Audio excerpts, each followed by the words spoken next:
রাঙামাটিতে ৯ বছরেও শেষ হয়নি মাত্র ১৪০ মিটার দৈর্ঘ্যের সেতুর কাজ। এ সময় ব্যয় বেড়েছে কয়েক দফার সাথে বেড়েছে জনদুর্ভোগও। অথচ এতদিন পর এসে বাস্তবায়নকারী প্রতিষ্ঠান বলছে যে এই সেতুর কাজ শেষ করতে লাগবে আরও ৪ বছর।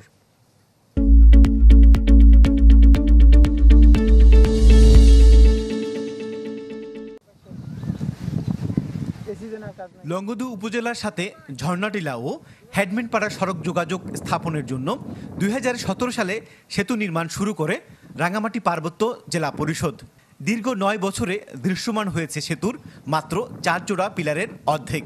কাজের বাস্তবায়নের হার ৩০%। পড়ে থাকায় পিলারে রডে ধরেছে মরিচা। ইতিমধ্যে ৩ দফায় ব্যয় হয়েছে প্রায় ৩ কোটি টাকা। অথচ নানা কাজে ২ গ্রামের প্রায় ১০,০০০ মানুষকে প্রতিদিন উপজেলা সদরে যাতায়াত করতে হয় চরম ভোগান্তি মাথায় নিয়ে। ভরসা কেবল নৌপথ।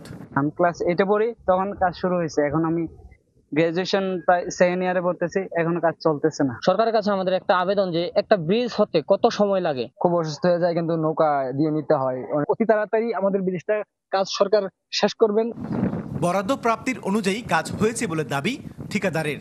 তবে নাগরিক সমাজের মতে পরিকল্পনা ছাড়া গ্রহণের ফলেই প্রকল্পের এই দুরবস্থা। যেই পরিমাণ টেন্ডার হয়েছে আমার, ওই পরিমাণে কাজ কিছুই হবে না। তবে এখন ফানি উঠছে, কাজটা আমি ফানি একটু টানলে আমারটা আমি করে দেবো। সময় বেড়ে গেলে তাহলে উন্নয়ন ব্যয় যেমন বেড়ে যায়, তেমনি এর উদ্দেশ্যও ব্যাহত হয়। সেই সাথে দুর্নীতি করবার প্রবণতাও অনেক বেশি বেড়ে যায়। ৯ বছরে তো শেষ করতে পারেনি, উল্টো এখন কর্তৃপক্ষের দাবি এই সেতু চালুর জন্য অপেক্ষা করতে হবে ২০২৮ সাল পর্যন্ত। ভৌগোলিক অবস্থানগত কারণে কাজ করতে একটু বিঘ্ন সৃষ্টি হয়। ১৪০ মিটার ব্রিজটা শেষ করতে আমাদের ২০২৭-২৮ সাল পর্যন্ত সময় লাগবে। এরপরেই এটা ব্যবহার উপযোগী হয়ে যাবে। জানা গেছে ২০১৭ সালে ১৪০ মিটার দৈর্ঘ্যের এই সেতু নির্মাণে ব্যয় ধরা হয়েছিল ৮ কোটি টাকা, যা বর্তমানে বেড়ে দাঁড়িয়েছে ১৪ কোটি। জিয়াউল হক, চ্যানেল 24, রাঙামাটি।